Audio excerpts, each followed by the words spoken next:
What is the difference between a human and a rock? A rock can never become anything other than a rock. A human, however, is bound only by the laws of physics and themselves. And yet, we expect the people around us and ourselves to be like a rock, fixed, a state. But a human is so much more.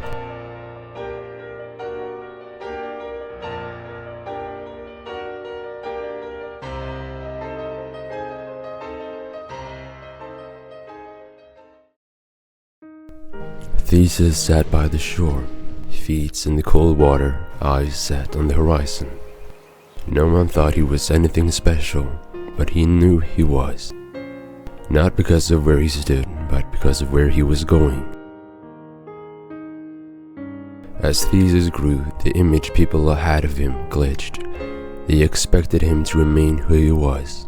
But a human is not an image, not a state. A human is a process. Theseus said, "I will be strong," and he exercised until it became true. He said, "I will be brave," and he practiced courage until it became so. He said, "I will help people," and he acted until it became reality. Theseus knew a truth hidden behind the routine of day-to-day life. He knew about the dynamic nature of a human, and the violence required to become more. Not external violence, but internal.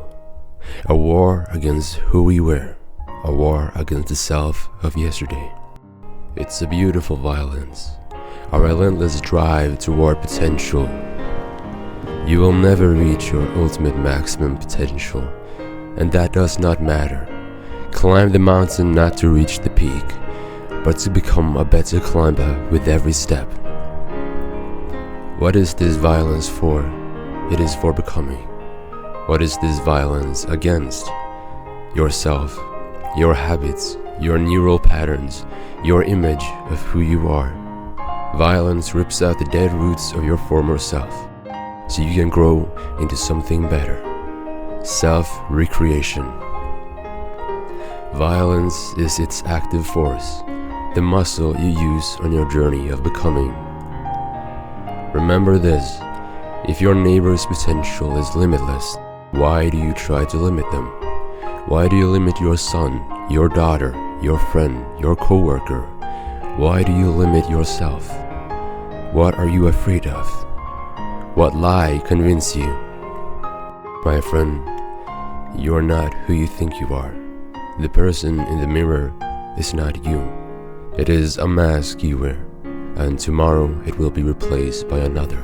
The self underneath is the only constant, and it has a name. Change.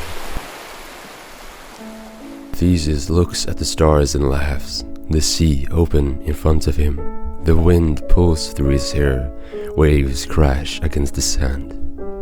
He is liberated from the chains that so many are enslaved by. Theseus looks back at the village. There sits Mozart, except he never pursued music. There sits Achilles, except he never picked up the sword. Slaves not to chains, but to who they have been. We all have a notion of who we are and a notion of who we want to be. And yet, every day we separate those two, when in reality, the latter is not a dream, it is a choice and a pursuit. Theseus is humble. He knows he is not a god. He is one life among billions. But in one domain, he is absolute. The domain of himself. He realizes the control and the heart-jolting potential that lies at his fingertips. And every day, Theseus wakes up with a smile, because who he was yesterday is dead, and today he is designing himself again.